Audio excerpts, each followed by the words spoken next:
Hello, welcome to KK Football News, brought to you from Media City. My name's Cameron Culliver, I'll be your host. To my left is the beautiful Reece Chaplin and the grizzly Ryan Gaze. So boys, main topic of the weekend, United's 2-2 draw at home against Fulham. What did you think? I'll let you take the role on this since you're a United fan. It is probably the most disastrous result of the season. I know we've lost some games to say Stoke, but to draw at home against bottom of the league, with the amount of crosses that we had, amount of possession, and just not being able to take any sort of chances is quite frankly embarrassing. There were some massive statistics from the game, obviously. Fulham only had 3 shots on target and yet managed to score twice. Is that the sign of a leaky defence? I think United's had quite a leaky defence even last season. I mean, I know they won the league, but it's the same defence at the end of the day. Do you stick with Phil Jones or Smalling? Vidic is injured and wants to leave. I think they've got a leaky defence for sure, but I think next season they're going to struggle even more. I can't see anyone wanting to go to United either. Now, a tactic that was criticised massively from David Moyes was the crossing, particularly in the first half. They had a massive 81 crosses compared to Fulham's 4 in the entire game. What did you think of that tactic? It's quite laughable. I mean, you're averaging almost a cross a minute and you're somehow scoring 2 goals, which you pretty much you kind of create 81 chances almost with crosses. And to take 2. The wing players are particularly weak as well at United, people have argued. What would you say to that? Definitely. I mean, I think Giles needs more of a chance. I mean, fair enough, he's played a few games, he's done pretty well. He's only going to get better. He's only young. Is he 19? Yes. He's only going to get better. Your likes of Ashley Young need to go, for me. He's not a Man United player, and he's definitely not an England player either. But I'm not a big fan of Valencia anymore either. Like, a couple of seasons ago I thought, you know what, he's going to be really good in a couple of years, and if anything, he's actually dropped dramatically. And obviously... So, it is dire. Things are only going to get worse before they get better at Man United. See, I think another problem Manchester United's got, had a great player in Wilfried Zaha. I mean, I've seen him last year, even though it's Championship still, the form he could have continued in the Premiership would have been so good for them. But there's been incidences on and off the pitch, and he's not really had time to play. And they've let him go to Cardiff, so you're limiting who actually you've got for the wingers as well. Oh, definitely. And I think what you're seeing is United of old, they've gone 1-0 down, they've come back at home, 2-1. They would have gone on to win that match under Fergie.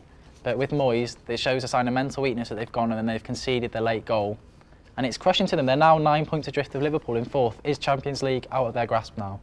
I don't think it's totally out of their grasp. It's obviously been made a lot more difficult in recent weeks from some of the terrible results that they've had. But like, I don't see why other teams couldn't slip up also. I mean, don't get me wrong, Liverpool this season have been tremendous. But we'll go on to that in a minute, actually. Oh, no. Huh? I know you're going to go into that anyway. No. Okay, sorry. No, I don't think it's out of the grasp at all. They've just signed Mata. So he's only going to do good, you would think. He's a world-class player. I really do think they could bring it back, but it's going to take probably a change of tactics and a bit of trial and error with the team as well. I don't think Moyes is... I know he's at fault for some of the decisions he's made and a few of the tactics he's actually deployed, but I don't think you can just blame him. Like, I know there's a lot of United fans that want him out already.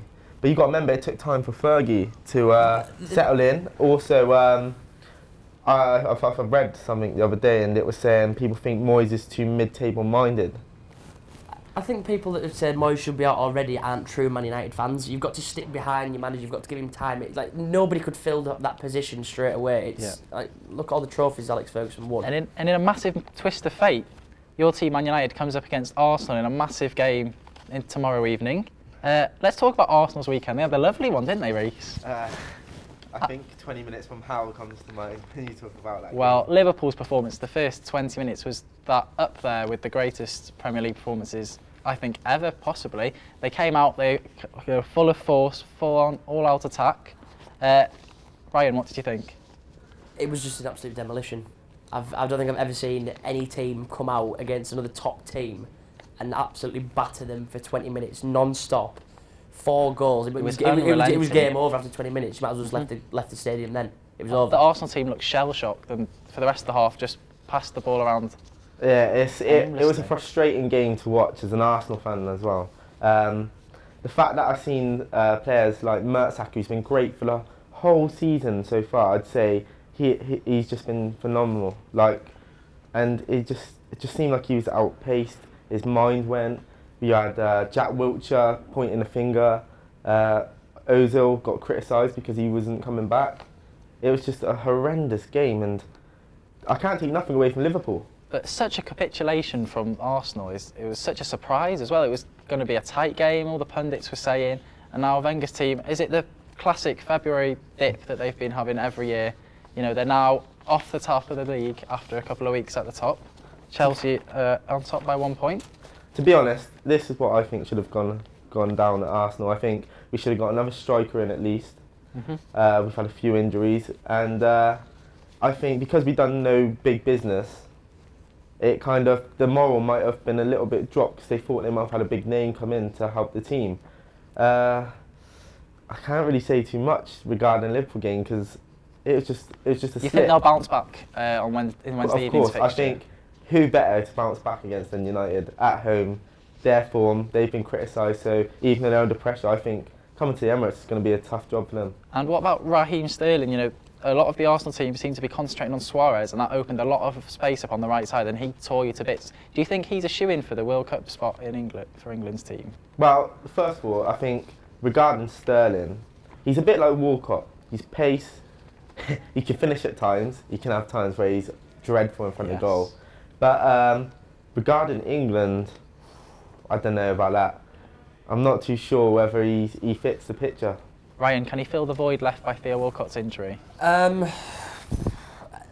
Recent form might say yes, but for me he's another very inconsistent player.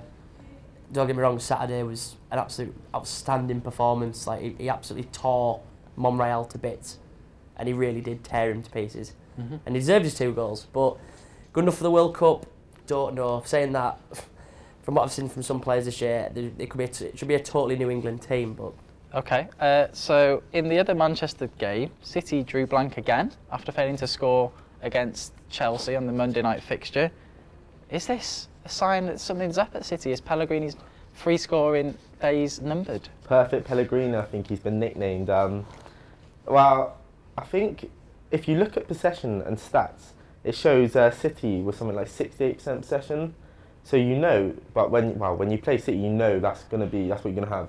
City are going to dominate possession. They've got the players to create chances, numerous chances. But for them not to score, and against quite a low-sided team, Norwich, yes. I think you'd be shocked, because I know a lot of people would have been backing City to win that by probably 4 goals. Norwich are only 2 points above the relegation zone, so this is a big setback for Pellegrini's men. Ryan, what did you think of it?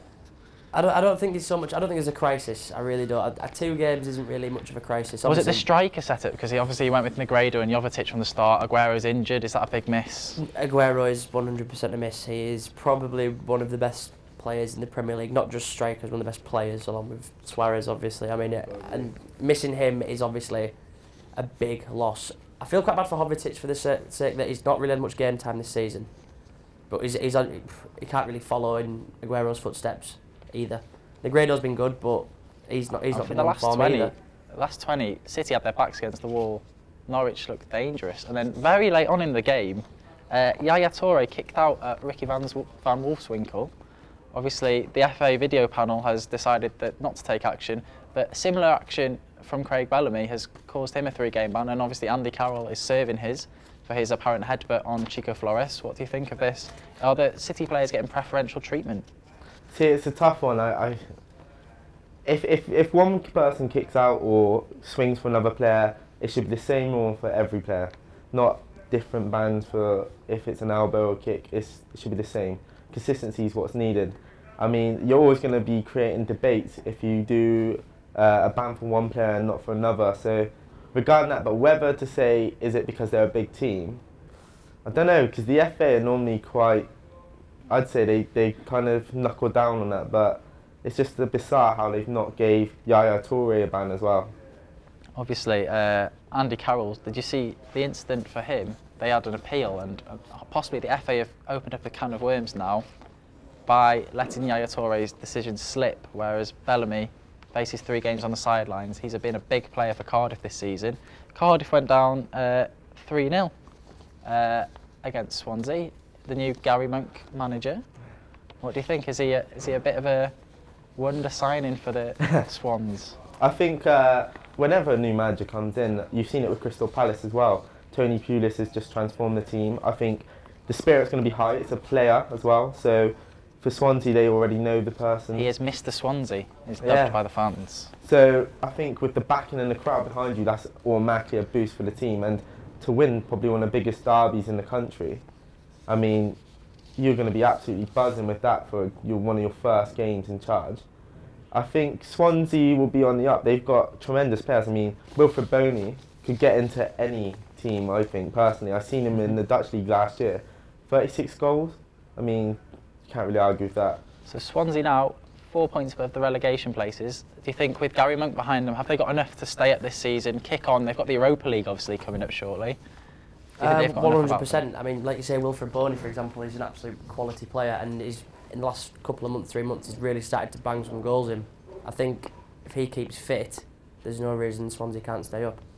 Okay, and in another big game of the weekend, Spurs got a vital 1-0 win against Everton to see them close the gap on Liverpool in the Champions League spots. How important will that win be for Spurs? For Spurs, that's a massive boost because, for me, Everton's been probably one of the outstanding teams in the league. I think Martinez has done a magnificent job. The only thing that let them down was probably, other than the class finish by Adebayor, was the fact that Lukaku wasn't there to help with the scoring. Obviously, he's a big miss. Only a loan signing, but what a signing for Everton. I can't quite understand why Chelsea have let him go, because they saw last year what he could do when he was at West Brom, and he was banging goals for fun there for quite an average team, to be honest. And now he's at Everton, and he's got tremendous support round him with the likes of Morales, and he's still banging goals for fun. If they let him go again, I think that would be a massive mistake. I think he should be in Chelsea starting lineup personally. I think I've seen some of that. Mourinho doesn't want Lukaku in his team. It's a bit like the Juan Mata situation, like. He likes certain players, definitely. We've seen that with Real Madrid when Iker Casillas was frozen out for months. And probably one of the best keepers in the world. If not the, yes. So Martinez today has come out and said Everton are still title contenders. 11 points adrift of Chelsea. Do you think they're in with a shout of challenging for the title, and if not, a Champions League place, Ryan? Definitely not. Going for the Premier League, no. The form that the top four have had this year, you've got to think, you've got the top four need to lose at least 4 games each, and then maybe drop some more points, which you cannot see from some of the form that some of the top teams have had this year. It's not going to happen. 5 points adrift of Liverpool with 13 games to go. That's surely a threat for the Champions League spots. Oh, there's definitely got a chance of Champions League, and they've got a good enough squad for it as well. There's no reason they can't. Fair play to Martinez. I think he's probably been one of the best managers this season, actually. The fact that Moyes has left Everton and they've come out in trumps, gone to United, and he'd be absolutely laughing. He'd be licking his lips, wouldn't he? I personally think Everton's a top team, and I wouldn't be surprised if they somehow got 4th, because Liverpool, Arsenal, Chelsea and City, they've still all been inconsistent at times, so it's not for sure who's going to win the league, and I think every European and Champions League space are up for grabs.